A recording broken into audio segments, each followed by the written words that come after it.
Bienvenue dans Suivre le fil, le podcast créatif francophone autour des arts du fil.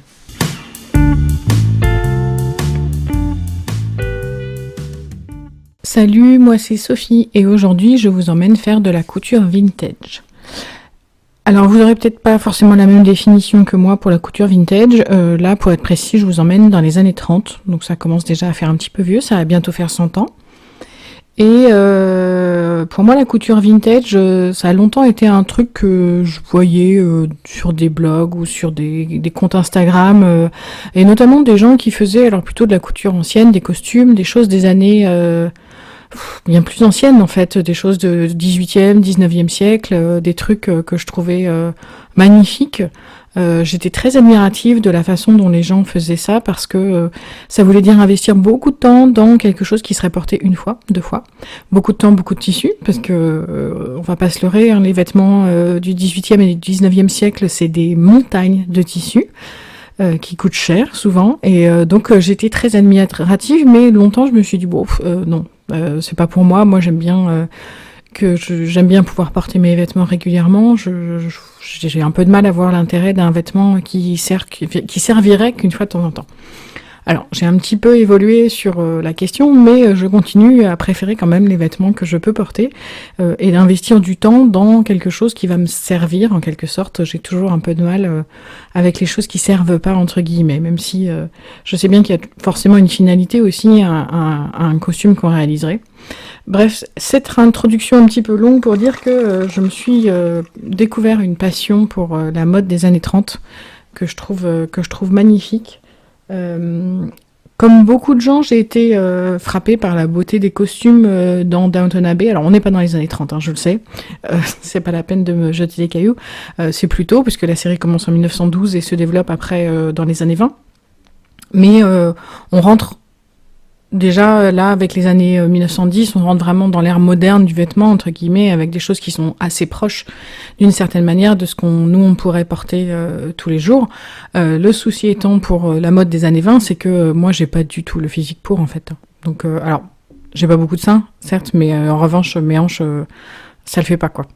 Donc je trouve que c'est magnifique, c'est très joli.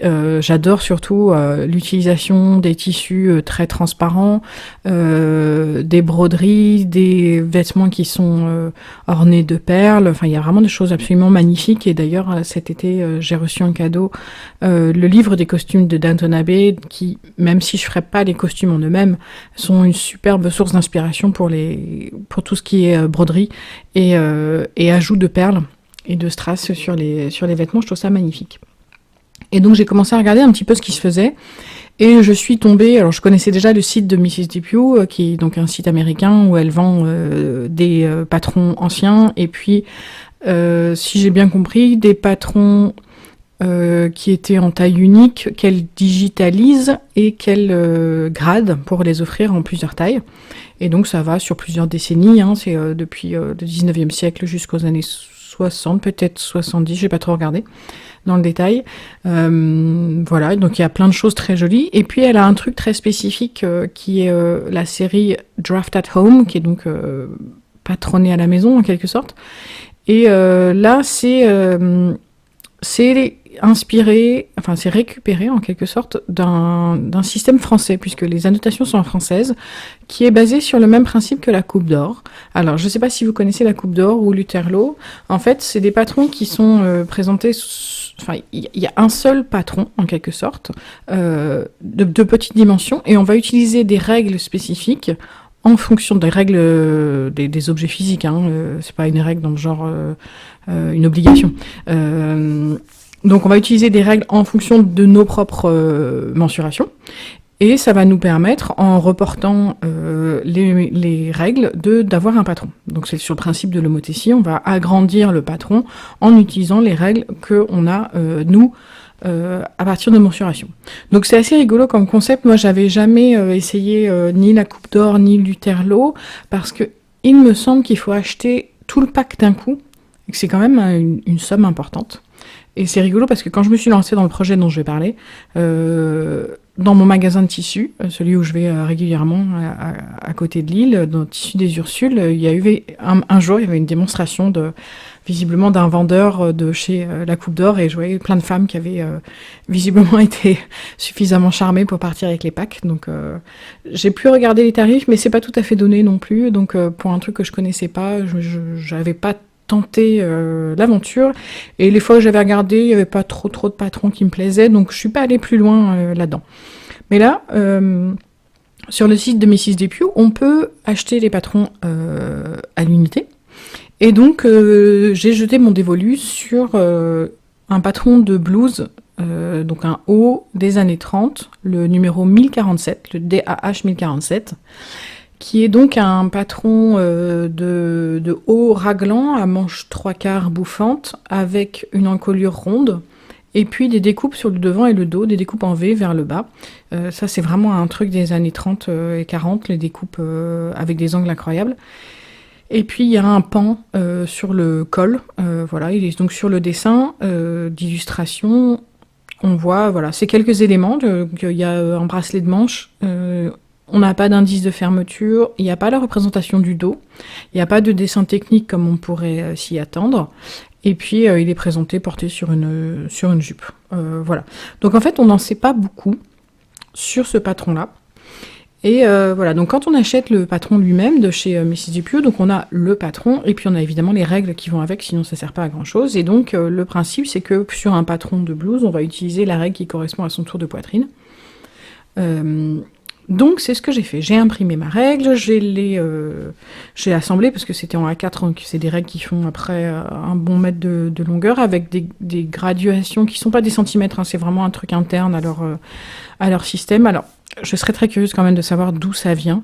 J'ai cherché un petit peu sur Gallica, parce qu'il y a des chances quand même que ce soit tombé dans le domaine public et que c'est un truc français, donc j'ai pas trouvé, ça m'agace. Si quelqu'un a l'info, ça m'intéresse, parce que du coup, bah voilà, c'est vendu. Bon, c'est pas exorbitant, hein, mais là, pour le coup, il n'y a pas tellement de travail de sa part. À Mrs Depew, elle a fait pas de dégradation, elle s'est contentée de les mettre à disposition, et ils sont vendus.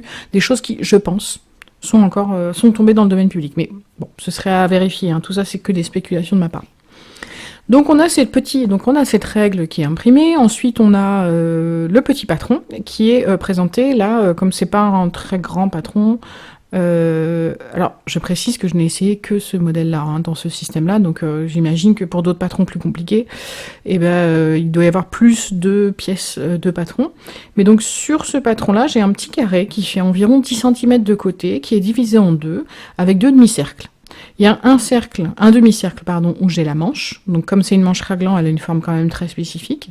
Et puis sur l'autre demi-cercle, je vais avoir le dos et le devant, qui sont collés par la couture de côté. Et on voit les découpes. Alors il y a des systèmes de petites étoiles pour les coutures, enfin pour les... Comment dire, sur les contours. Donc on va rejoindre les étoiles. Des fois c'est des petits ronds qui vont nous indiquer les pièces, les découpes et certains repères, mais on ne sait pas ce que c'est les repères. Il y a des repères, mais on ne sait pas forcément à quoi ça correspond. Et puis, donc, on va tracer autour de la pièce, comme avant, quand on était petit, où il fallait rejoindre les points en fonction de leur numéro. Bon, là, il n'y a pas de numéro, mais on reconnaît un peu la forme de la pièce. Et voilà, et c'est tout. Donc, il n'y a pas d'explication de couture du tout. Il manque des éléments. C'est-à-dire que là, je vous ai dit, hein, j'ai ma manche, mon dos et mon devant. Donc, si j'ai une pièce de colle, j'ai la pièce de colle et le pan.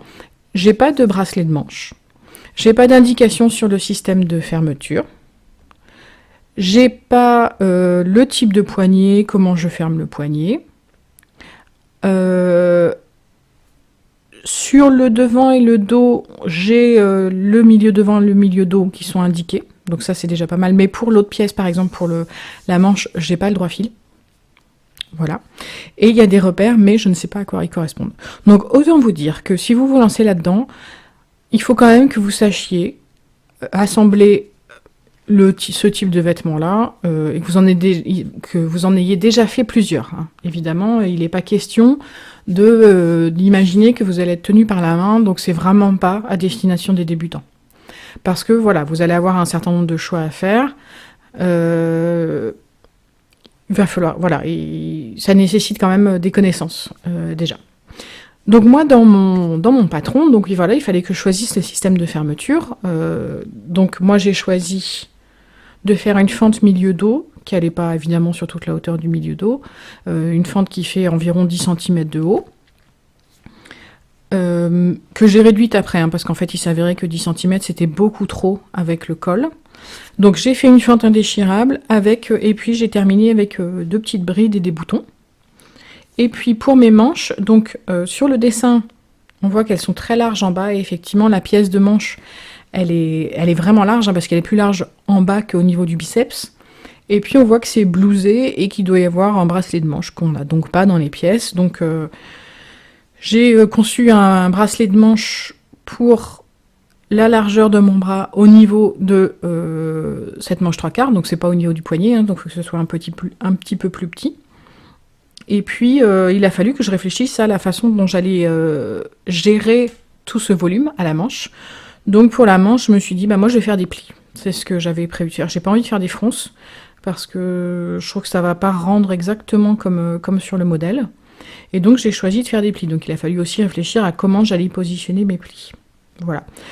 Donc je suis partie, moi, avec la base de mon tour de poitrine, en ayant une petite interrogation, notamment au niveau de la taille, parce que de ce que je voyais du patron, je voyais que ça se resserrait au niveau de la taille. C'est-à-dire que le patron est plus large au niveau de la poitrine que de la taille. Donc il se resserre au lieu de s'évaser, ou même d'être droit. Donc ça, je me doutais déjà que ça allait poser un petit souci, parce que moi, en général, je fais une taille de plus entre ma taille et ma poitrine. Donc voilà, donc j'ai travaillé sur ma fente de poignet, j'ai travaillé sur ma fente de poignet de quart de bras, là, de manche 3/4.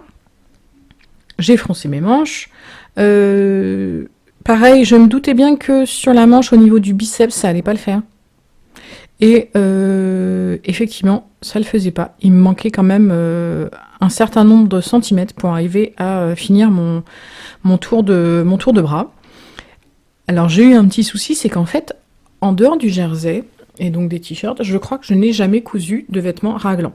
Autant j'en ai fait plein en tricot, autant en chaîne et trame, le raglan, je pense que c'est un truc j'ai l'impression que ça se fait plus. Ou alors ça se fait que sur les blouses type blouse paysanne, quoi, ce genre de choses. Ce qui fait que, alors c'est pas problématique en soi, mais ça veut dire que j'avais pas dans l'œil ni la forme que ça allait, ni les dimensions. Parce que par exemple sur une manche classique, une manche montée classique, je commence à avoir l'œil, je commence à savoir si la tête de manche ça va être trop haute ou trop basse, est-ce que le tour, la largeur maximale sous l'emmanchure, elle est un petit peu trop petite, etc. Là, j'avais aucun point de repère, mais je me doutais qu'en utilisant mon tour de poitrine, ça allait pas suffire pour mes gros biceps. Non pas que j'ai des biceps très musclés, mais voilà, j'ai des tours de bras conséquents, donc ça allait pas le faire. Donc avant même de faire ma toile, j'ai fait une modification sur ma manche qui était de faire un ajustement pour gros biceps sur le raglan. Donc j'ai trouvé une vidéo sur internet qui fonctionne un peu sur le même principe que les ajustements pour poitrine prononcée sur un devant, c'est-à-dire qu'on va découper et puis élargir et voilà. Si je remets la main sur le lien, je vous le mettrai. Alors je suis un petit peu agacée, c'est qu'en fait j'avais plein de notes pour cet épisode et je ne sais pas ce que j'en ai fait, je les ai totalement égarées. Donc c'est un petit peu énervant. Mais bon, voilà. Donc j'ai fait cet ajustement-là avant de commencer la toile. Et avant de commencer la toile, j'ai aussi vérifié si les repères entre la manche et les dos et devant correspondaient. Donc parfois oui, parfois non. Vérifier aussi si la profondeur de l'emmanchure suffisait avec l'encolure.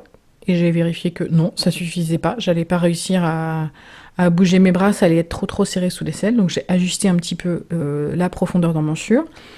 Et puis j'ai vérifié également les repères pour le col. Et c'est là que j'ai découvert qu'il y a une portion de col, je ne sais pas à quoi elle correspond. Alors peut-être que c'est en lien avec un système de fermeture. mais je n'aurais jamais réussi à trouver l'information à la fin. Donc au final, j'avais mes petits repères qui collaient pas mal pour le coup entre le col et puis l'encolure, donc sur le dos et le devant. Donc ça, je les ai repérés. Ça m'a permis de voir qu'il y avait une partie donc pour cette encolure dont je ne savais que faire. Alors comme je savais pas quoi en faire, je l'ai découpé. C'était probablement pas une bonne idée, mais j'ai quand même toujours pas su à quoi ça correspondait. Donc voilà, ensuite à partir de ça, j'ai pu faire ma toile.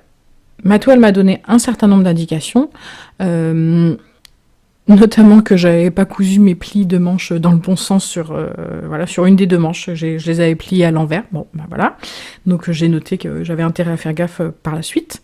Que ma pièce de biais, elle était un peu trop longue pour faire les fentes indéchirables, parce que du coup je me retrouvais avec 3 fentes indéchirables, une à chaque poignet, enfin chaque ouverture de manche, et puis une dans le dos. Il fallait que je retravaille la pince de manche, parce qu'il y a une pince, juste au-dessus du raglan, enfin de l'épaule, pour arrondir un petit peu la pièce du raglan, et c'était pas foufou comme rendu, quoi, c'était un peu trop pointu, donc il fallait que je veille à l'arrondir. Ma pièce de poignet, elle était trop courte pour que je puisse y caler une boutonnière, donc il fallait également revoir ça. Je voyais qu'il y avait des ajustements à faire au niveau de la pièce de col, et puis se posait la question du bas, dont j'avais parlé tout à l'heure. Est-ce qu'il fallait pas que j'élargisse un petit peu le bas, puisque donc là il rentrait, et voilà. Donc j'ai effectivement élargi le bas et rallongé un peu le bas, parce qu'il était vraiment très court. Alors je sais que c'est un vêtement qui est censé se porter avec une jupe taille haute, ou une jupe à la taille, quoi, la taille naturelle, et que moi je porte pas ça avec une jupe à la taille naturelle, je porte ça avec un jean qui lui est posé plutôt quelques centimètres sous le nombril, sans être un taille basse, voilà, il est sur les petites hanches, donc il n'est pas du tout à la taille, ce qui fait que si je voulais pouvoir le porter avec un pantalon, ce que j'avais prévu de faire, il allait falloir que je rallonge. Donc j'ai rallongé de 5 cm, j'ai tracé droit du coup mes côtés, et voilà. Alors, le tissu que j'avais utilisé pour ma toile était particulièrement pas sympa. C'est un ancien Draus, et donc c'était tissé assez dense et absolument aucune élasticité. Enfin, même d'un point de vue mécanique, hein, il y avait vraiment... Autant il y a des tissus qui se laissent un peu faire, alors lui, pas du tout. Hein. Même mon aiguille, elle avait du mal à percer le truc. Donc bon, je me suis dit, au moins l'intérêt, c'est que s'il y a des choses qui s'ajustent pas, ça va se voir comme le nez au milieu de la figure, quoi. Et c'était effectivement le cas pour le col. Donc c'était assez instructif. Et ça m'a permis, avec tous ces éléments-là, de retravailler et d'arriver à ma deuxième version de ce truc-là, et donc pour faire la version définitive, que j'ai réalisée dans un crêpe de polyester, je pense, je ne sais pas exactement ce que c'est, parce que c'est un vêtement, enfin un tissu qui vient du stock de ma mère, un crêpe bleu marine, parce que je me disais que pour un vêtement comme celui-là, et notamment avec ses manches, il fallait quand même quelque chose d'assez fluide. Alors c'est un crêpe qui est relativement lourd, mais il est quand même fluide, donc il tombe plutôt bien. Et il est relativement indulgent, c'est-à-dire qu'en termes d'ajustement, après, même avec mes corrections, la pièce de colle se posait pas hyper bien, mais c'était pas foufou, j'aurais pu faire mieux. Mais avec le crêpe, ça a permis ça s'est positionné pas trop mal. Là où c'est difficile, c'est que c'est un tissu, là, le crêpe de polyester, qui prend pas bien les plis au fer à repasser. Donc ça, c'était pas très pratique, notamment pour l'encolure. Voilà, c'est un tissu qui bouge beaucoup. Donc quand on a besoin de faire des coutures de précision, c'est pas aussi propre que je l'aurais voulu. C'est clairement pas un tissu que j'ai l'habitude d'utiliser. Et puis c'est un tissu qui s'effiloche énormément.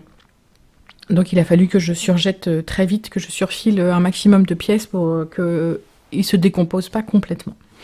Donc j'ai fait ma version finale, dont je suis tout à fait contente, que j'ai pu porter déjà. Donc ça me réjouit, je la porte pas tout le temps, mais ce que j'aime beaucoup, c'est que ça a beau être un modèle vintage, il s'intègre tout à fait dans ma garde-robe, il est original.